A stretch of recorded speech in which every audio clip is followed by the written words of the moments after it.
My name is Terry Austin, and I'm a member of the American Bandmasters Association. I'm honored to interview today Joe Hermann, a past president of the American Bandmasters Association, regarding his distinguished legacy and to obtain his perspective of the wind band movement in the United States. Hi, Terry. Hi, Joe. Tell us about your career and your work. My career and my work. My gosh, you take a look at a lifelong activity like that. I had no idea what the career and the work aspect was when I got into this. I know that I was in a band. I played clarinet, and I just adored the activity. I couldn't imagine doing anything else. I had a lot of support in my family. My mother was a trained soprano who sang like a bird, and she was very supportive of my musical pursuits. My dad was great with all of that too. He just didn't do much with music. But the fact is that I know that when it came time to make decisions about career, to make decisions about what I was going to do in college, it came to the point where I knew that it had to be involved with band, because it was more than just a social activity, but it was something that was deep for me, deep inside. Okay, I had to play, I had to express, and I was better at expressing through my instrument than I was verbally. That's what it was. So I got involved in it, expecting that I was going to be probably a middle school band director. And when I got to working with a middle school, I wanted to be a high school band director. And when I got into the high school band and changed jobs, and I went back to school, and I was serving as a graduate assistant with the Drake University Marching Band, I knew I needed to be a college band director. And so there's a metamorphosis that took place there. And becoming a university band director, that there's all different levels and planes. I found that being at a smaller school in East Tennessee, at East Tennessee State University, and leaving there because I had an offer to go with Bands of America when Larry McCormick offered me a considerable raise, and to work as the educational directorate with Bands of America. I missed teaching so badly that I had to get back in. And I was lucky enough to be able to join the faculty with my friend Ray Kramer and become a co-director of the Marching 100 at Indiana University. It was only a short time that I was there because I had a financial opportunity to move to the University of Arizona and to do the director of the Pride of Arizona. And it was just a short time after that that Tennessee Tech came knocking on the door, and we moved to Cookeville, Tennessee. And I spent 28 years there, serving as director of bands, professor of music, and at that point, I think everything came clearly together for me, because the university was about the same size as that Drake University experience that I had. And I found that there were colleagues that were there full-time instrumental faculty on each instrument that were not adjunct. They were all full-time, and they were all really engaged in creating an instrumental music program that was extraordinary. And so we pursued that for 28 years, and we did very well indeed. So I mean, it was a wonderful period of time for me. And of course, conducting opportunities that are out there with honor bands and all-state bands, and even community things where you get involved with working with community bands or community productions, playhouses, and doing all of that. It's all a part of what this business is. And I found that being a part of musical theater was always something that was entertaining for me. I enjoyed it very much. I enjoyed not only the musical creation, but I enjoyed the functional aspect of it and how it pleased people in an audience, that they were enjoying this as a musical opportunity to hear and to see the activity. So I mean, it all came together for me. Who were some of the most significant mentors and teachers in your life? You know, I'm probably the most fortunate of any of the people that I know, but I'm sure that there are all kinds of people that would say the same thing. But I grew up in Chicago. I had wonderful band directors in the middle school and in the high school. They were very supportive. They were very good at what they did.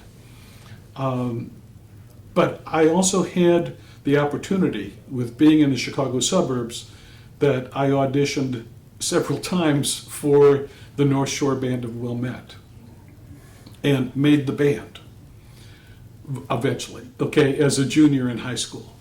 At about the same time that John Painter, I got to go to the first North Shore Band rehearsal, and he announced at the end of that rehearsal that he was taking a year-long sabbatical and going to France.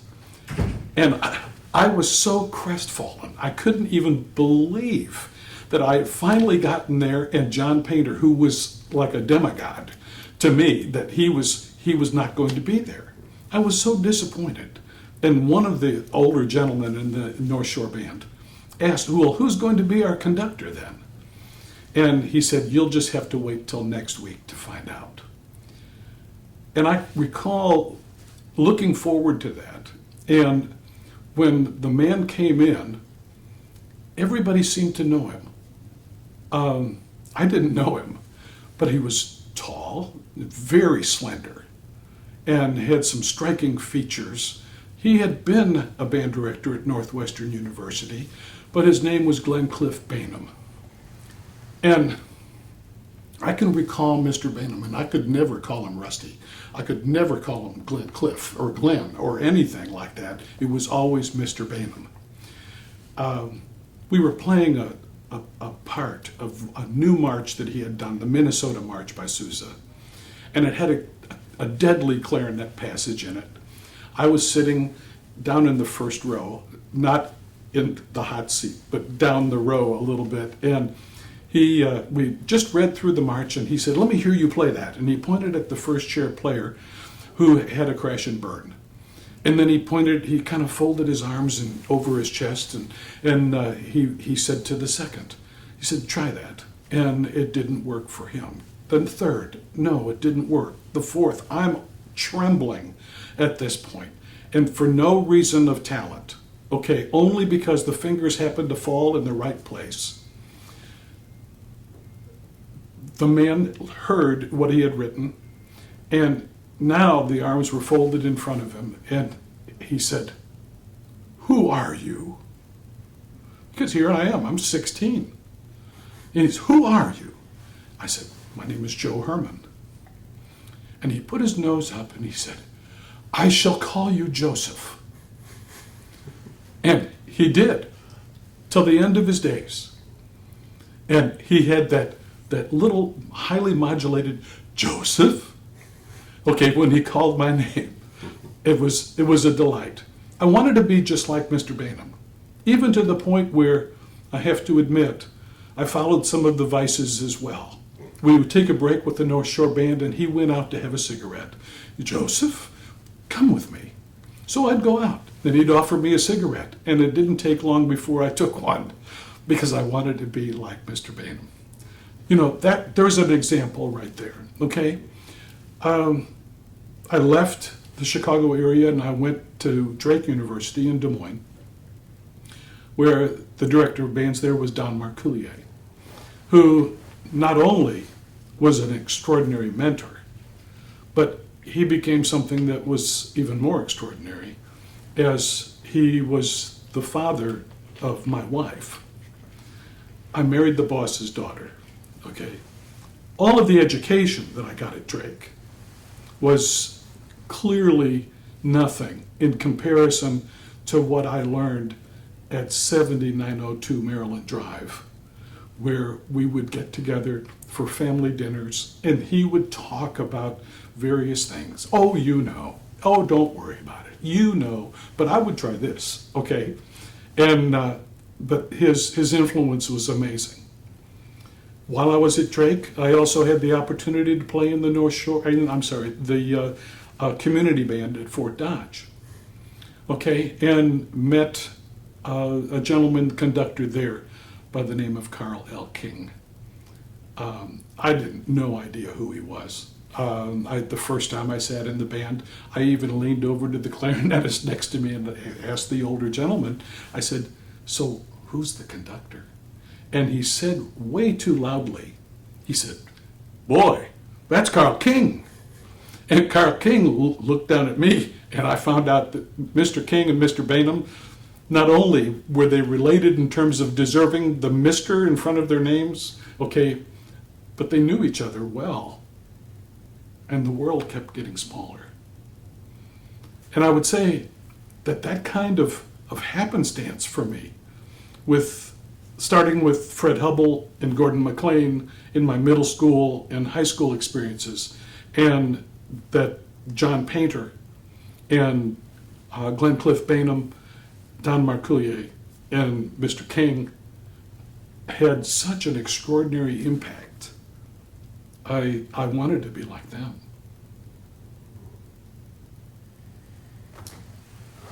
That's remarkable. Lucky. Fred Hubble. Yeah. Wow. Did you know Fred? I know the name. Yeah.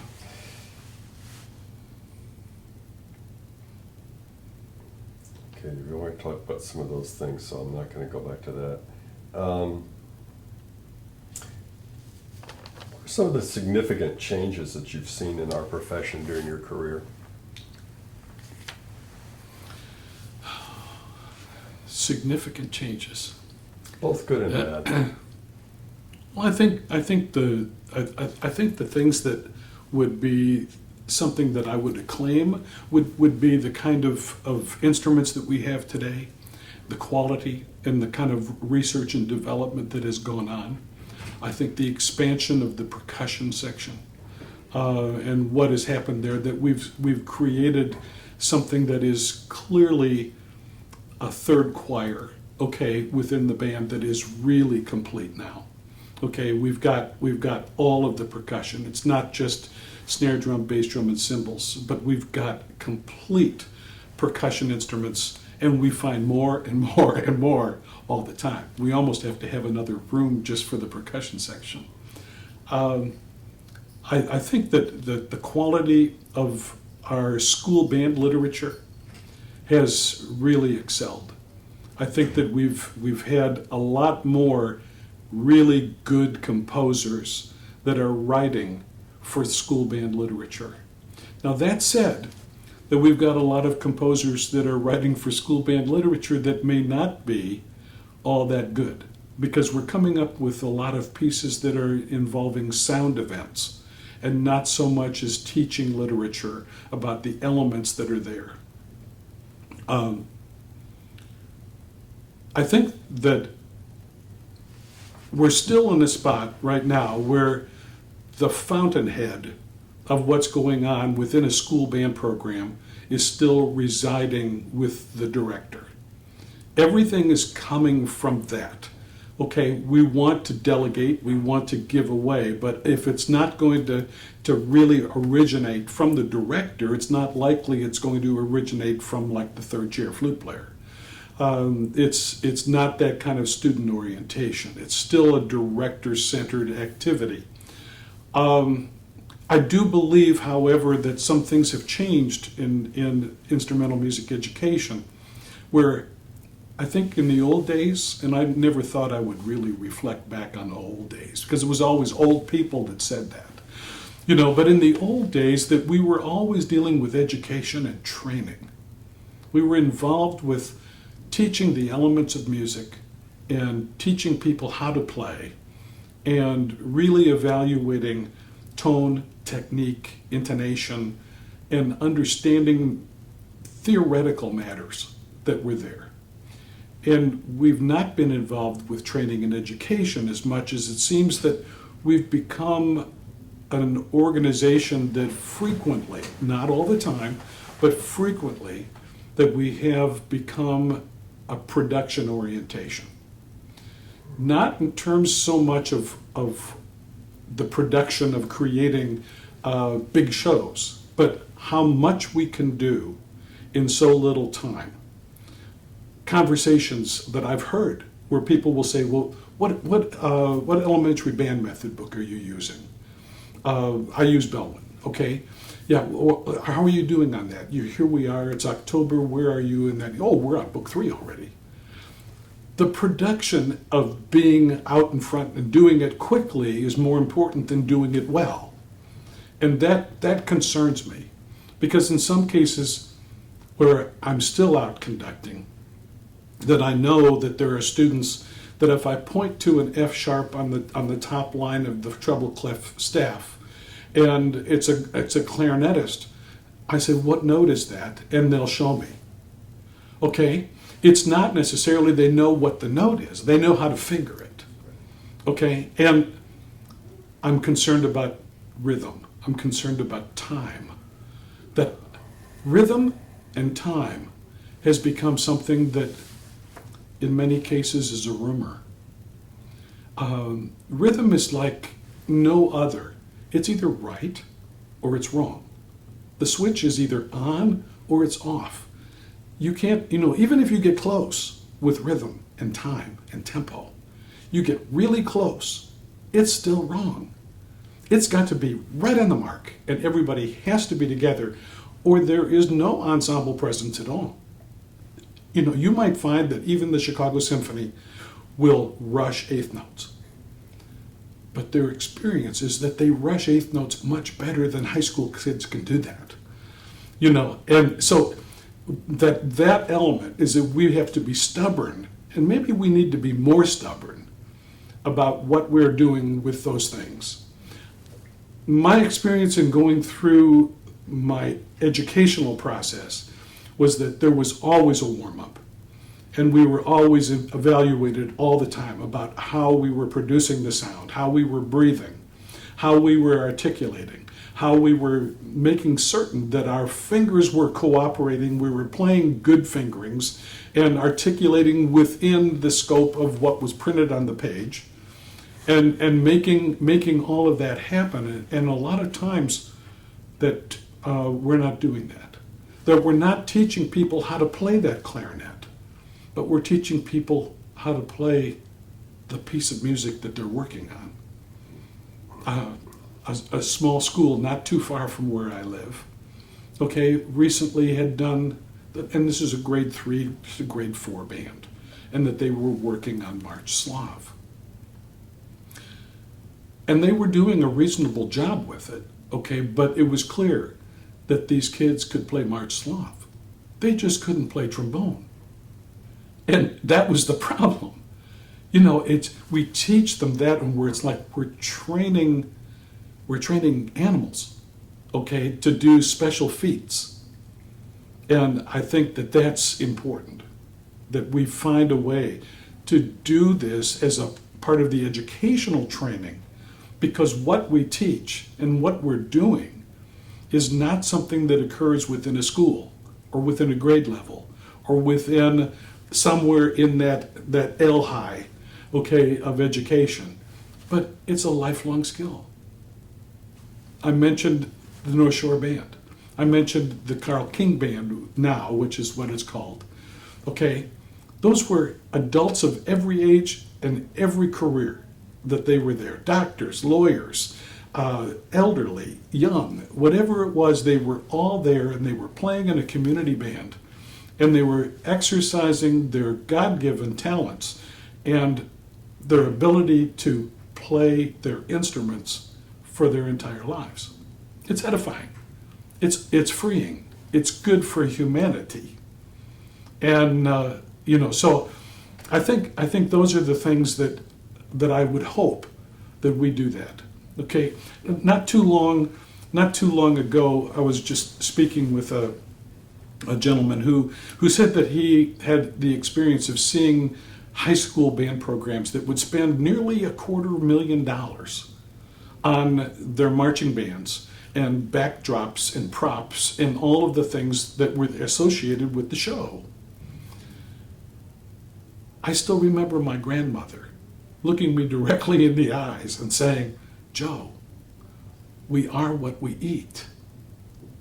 Now, if that's what we're doing, then that tells me an unfortunate truth about what's important.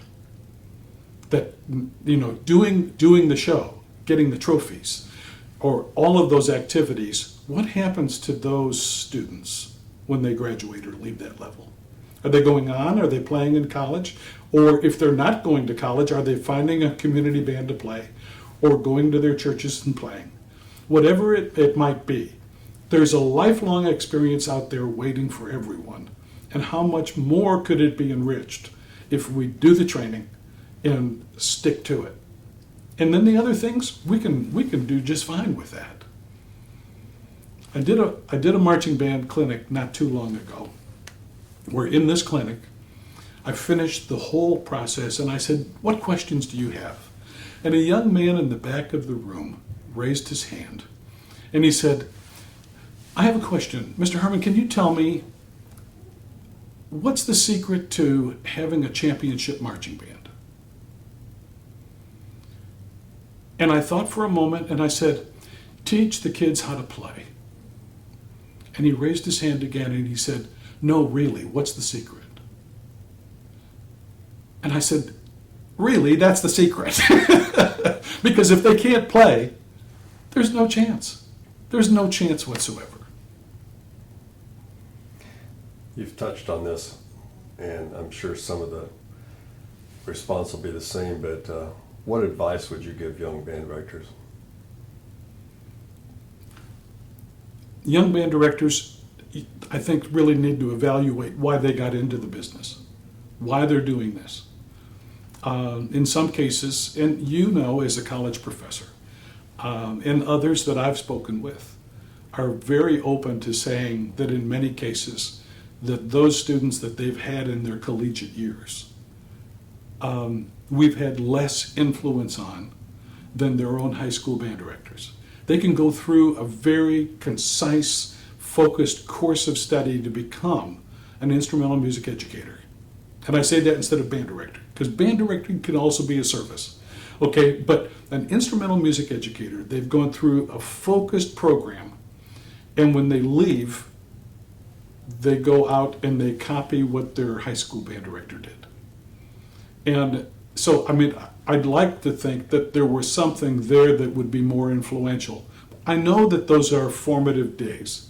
When you're in high school, you look up to that person. You just think they're the best. We used to make fun of some of the mannerisms that Gordon McLean had. We'd tease him. We'd do all, because he was extraordinary to us. He was great. But I think that the most important thing was that there was always a program that was clearly involving us about how we can become better players, how we can do a more thorough job of learning about music, listening, tuning, and all of that. That's what it is. I think that the young band directors need to find that, and that all of the other things will come in line for them.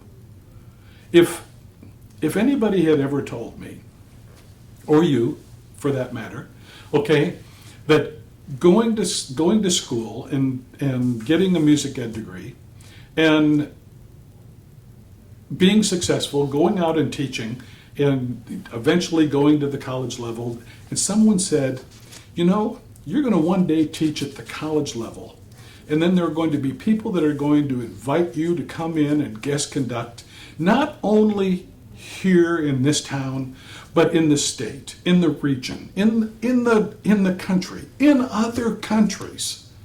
They're going to fly you to them, they're going to put you up, and they're going to feed you some of the finest food you've ever had, and they're going to give you money on top of it. We'd have looked at them like they were from another planet. There's no way this ain't going to happen.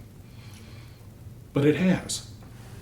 It has. And it hasn't been because we tried to do something that was a production orientation. It's because of the musical qualities that we brought to it. If we can turn a phrase, we can change a life. That also wasn't our goal.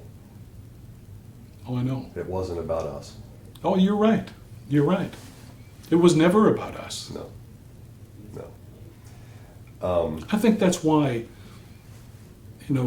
many of us have accepted this. But I mean, from the very beginning, people would say, "Oh, you're a teacher. What do you teach?" And I would teach kids. I taught people.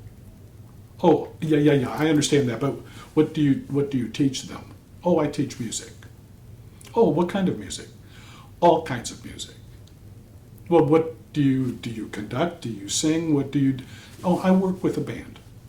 Oh, well, that's wonderful. But they have to go around the horn to get me there. Mm-hmm. Where, now many will just say, "Oh, I'm a band director." And there's a different sense. And that's just my opinion now. It's just a different sense. But I think we need to go back. I think we need to accept the idea of teaching others and finding the essence of music and helping them discover it on their own.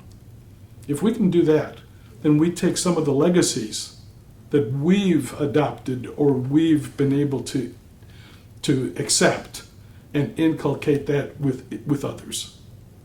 I think that's important. If you had it to do all over again, are there any things in your career that you would have changed? Any things you would have done differently? More things that you've learned along the way that you think are particularly useful that you're really happy about?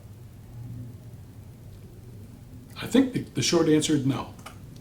Okay, I think that a little longer answer is that I'm amazed at age 70, being retired for now going on 3 years. I still have the opportunity to conduct, and probably more than I've ever conducted before, because I didn't have administrative duties that keep me chained to the desk, okay? So now I'm able to get out, and I've been going and doing clinics and helping bands for a week-long stretch, where I would do a half a day at this school, a half a day at this school, stay overnight, half a day at this school, half a day at this school, and to do those kinds of things. And I'm amazed at, even with the kind of length of time that I've spent in this, how willing I am to keep learning. Oh, I got that. It worked. That's good. So, I mean, it's not something that you retire from. It's something that you realize that as you retire, you're probably at the best that you've ever been. But it's going to get better if you let it. And I don't think that I would change a thing. I really don't. I've been blessed to have a wife who was very supportive. But keep in mind, okay, her father was a college band director, so she realized that Dad was gone sometimes. Okay, but she was very supportive of that. She was also a teacher, so we had a lot of discussions about what education was. And our 2 daughters are both teachers. One that is doing elementary school, just like my wife, and the other who is a middle school band director in San Antonio, just like her dad. And so, you take a look at what that family unit has been. It's always been about what everybody does and how there's support for all of those things. It's important. What are some of your most memorable musical experiences in your career? Oh my gosh, there's so many of them. I can tell you I conducted a band last weekend. Okay, that was a memorable music experience too. Okay, these are our kids that we got together on a Thursday, and we did Thursday, Friday, Saturday, and there was a sight reading band. We got together and we performed on Saturday afternoon, and there were magical things that took place with kids that were relatively unsophisticated. But there were also things that I think about that in my latter years at Tennessee Tech University, accepting an invitation to take the Tennessee Tech Wind Symphony to the Chicago Symphony Hall and performing there as a feature group for an international festival. Having the group perform at ABA, to doing those kinds of things. But I don't look for lights. I look for glimmers, because some of those things are extraordinary. A young man, he was the organizer of this festival last weekend. He came up to me and he said, "I don't expect that you'll remember this." He said, "But in my conducting class, that he was falling a little behind. And I turned the torch on him. And he came in and got some help. And when he finished the class and finished the exam, I said, I'm very proud of what you're doing. You're going to be a great teacher." And I said that to him on the day that he had planned to go and change his major. He didn't.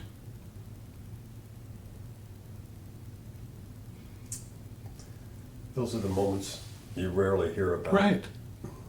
Or you hear about 15, 20 years later. Yeah. And it's one of the things that the ways we hope we are connecting to our students. Oh, yeah. And I think it happens more than we know. I think it happens a lot more than we know. As my recently passed father-in-law, he said, just go change it, change the world, just one note at a time.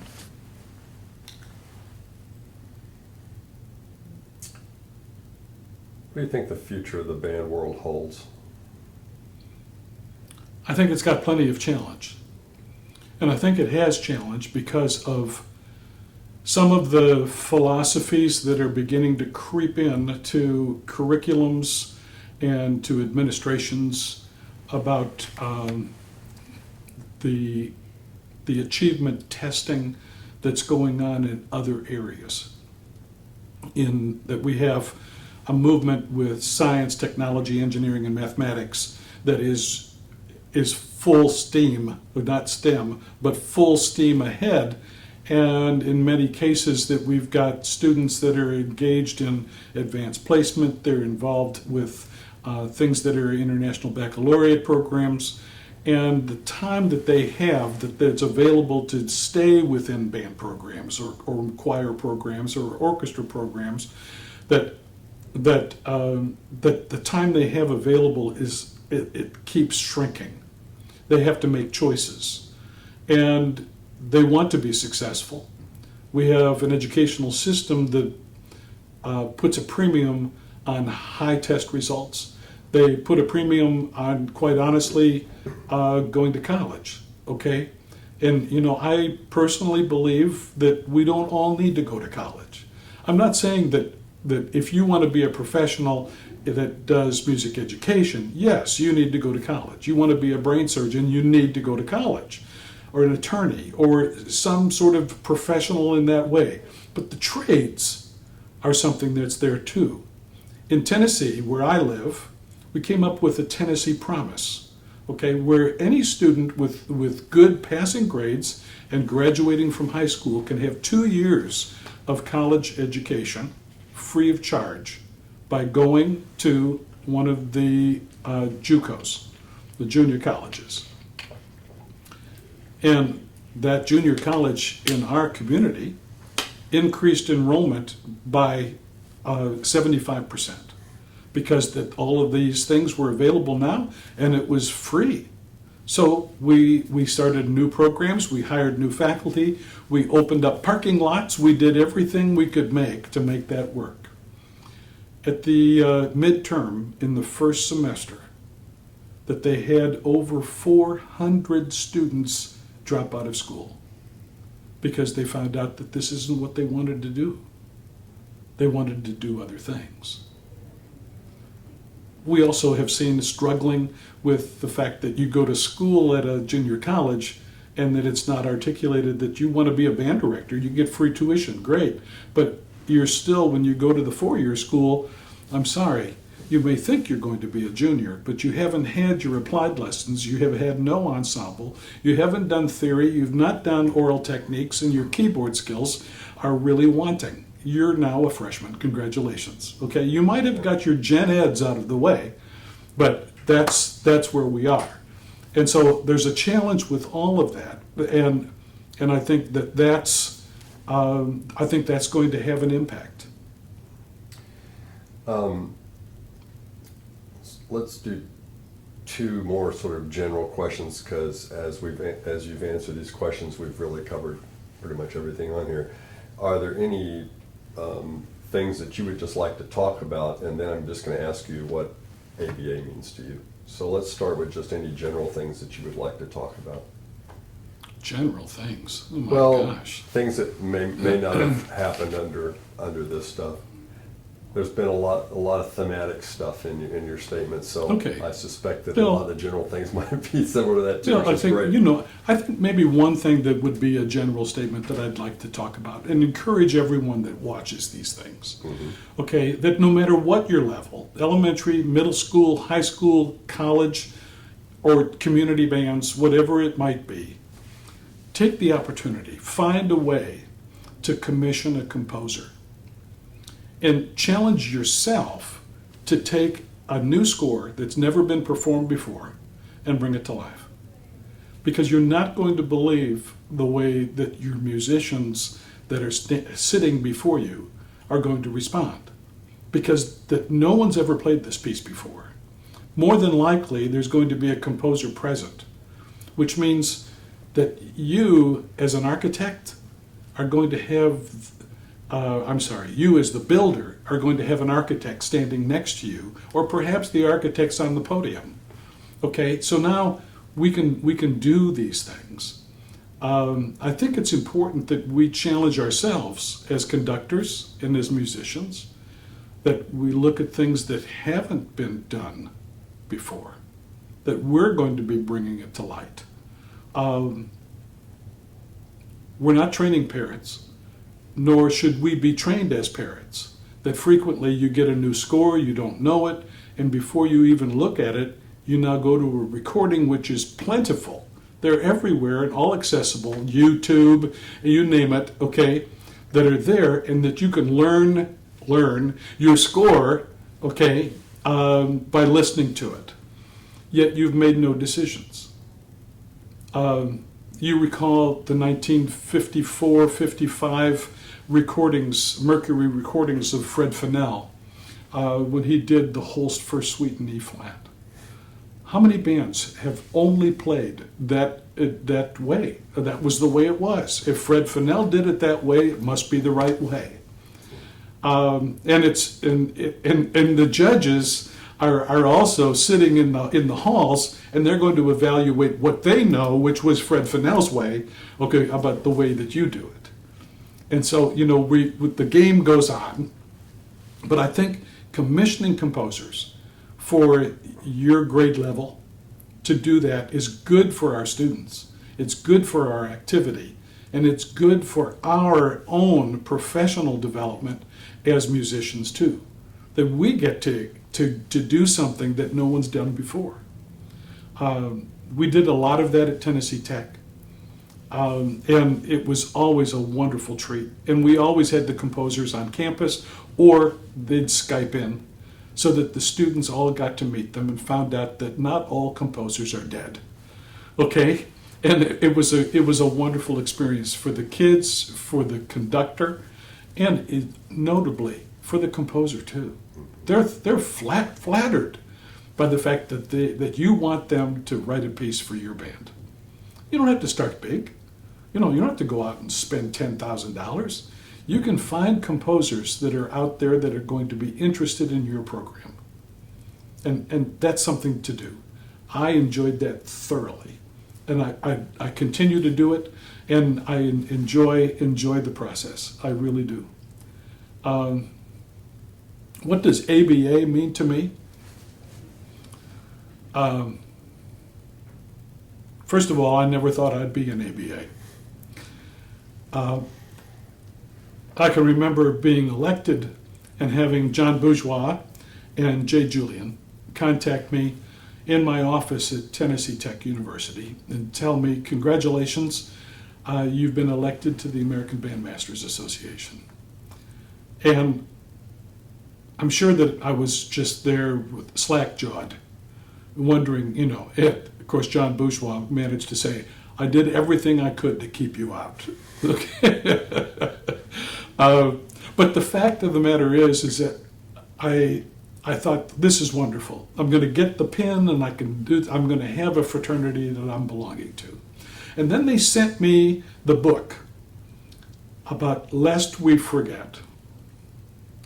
And I started paging through historically, all of the people who were in ABA. And I said to my wife, they've made a mistake. They're going to find me out. And to think that one day I would have a diamond in the pin? Oh my gosh. It's extraordinary. Extraordinary. The greatest band organization in the world. No question. An awfully nice family. Oh, the best. You need help? We know who to call. It always works. Yeah. And you find out that all of those people that we worshiped, they put their pants on just like the rest of us. Thanks, Joe. This is great. My pleasure.